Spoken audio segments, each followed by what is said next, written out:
Hello दोस्तों, आपका स्वागत है कहानी और कॉमेडी चैनल में। तो दोस्तों, आज की कहानी है बोला तो मरा। तो दोस्तों, कहानी शुरू करने से पहले मैं बोलना चाहती हूँ कि आप लोग मेरे चैनल को अधिक से अधिक लाइक, सब्सक्राइब और शेयर करें। तो दोस्तों, कहानी शुरू करती हूँ। बोला तो मरा। एक राजा था, उसकी कोई संतान नहीं थी। एक बार नगर में एक अच्छे संत आए। राजा उनके पास गया और संतान के लिए प्रार्थना की।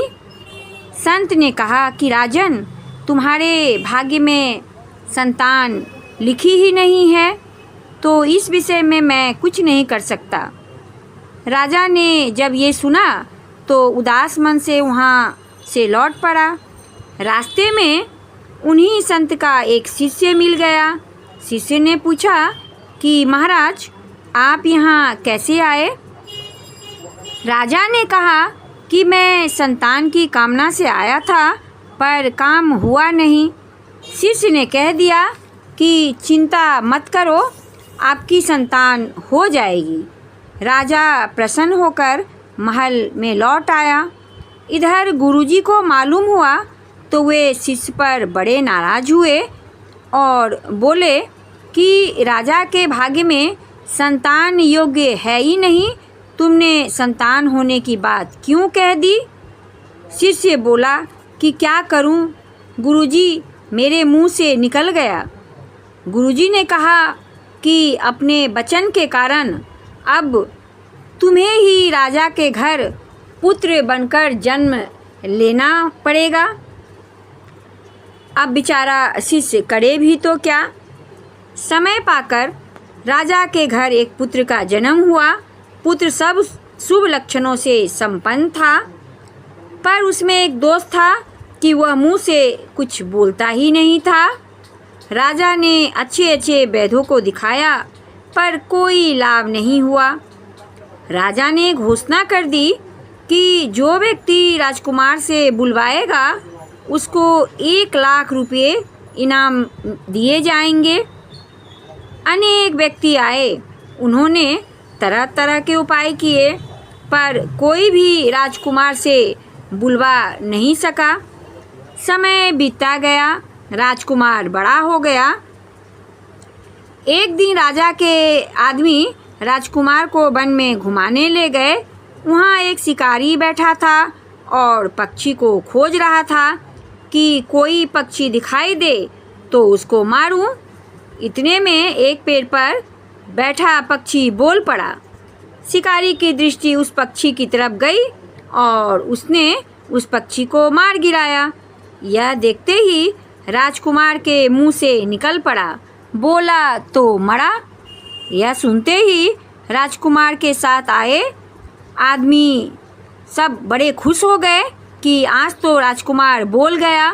वे राजा के पास गए और उनको समाचार दिया कि आज वन में राजकुमार बोल पड़े। राजा ने उनसे कहा कि मेरे सामने बुलवाओ, मैं तो तभी मानूंगा। उन आदमियों ने बहुत प्रयत्न किया, पर राजकुमार कुछ नहीं बोला। राजा ने कहा कि तुम सब झूठ बोलते हो, मैं तुम सबको फांसी दूंगा। राजकुमार फिर बोल उठा, बोला तो मरा। राजा ने बड़ा आश्चर्य किया। उसने राजकुमार से प्रार्थना की कि साफ साफ बताओ क्या बात है। अब राजकुमार बोला, महाराज, मैं वही साधु हूँ जिसने आपको संतान होने का आशीर्वाद दिया था। आपके भाग्य में तो संतान था ही नहीं, पर मैं बोल गया, इसलिए मेरे को आपके घर में आपके पुत्र के रूप में जन्म लेना पड़ा। अगर मैं ना बोलता तो मुझे दोबारा जन्म ना लेना पड़ता। पक्षी भी बोला, तभी शिकारी के द्वारा मारा गया और इन आदमियों ने आपको मेरे बोलने का समाचार दिया तो परिणाम स्वरूप फांसी लगने वाली थी। यह सब बोलने का ही तो परिणाम है, इसलिए मेरे मुंह से निकला बोला तो मरा। अब मैं भी जाता हूँ क्योंकि मैं बोल गया। ऐसा कहकर राजकुमार मर गया। तो संतों ने ठीक ही कहा है, जन हरिया संसार में बहु बोलिया बहु दुख, चुप रहियो हरि सुमरियो जो जीव चाहे सुख। अर्थात संसार में जो बहुत बोलते हैं उनको बहुत दुख भी झेलने पड़ते हैं, तो चुप हो करके भगवान का नाम स्मरण करने से संसार में सभी सुख प्राप्त हो सकते हैं। तो दोस्तों, कैसी लगी ये कहानी? अच्छी लगी तो लाइक, सब्सक्राइब और शेयर ज़रूर से ज़रूर कर दीजिएगा। धन्यवाद।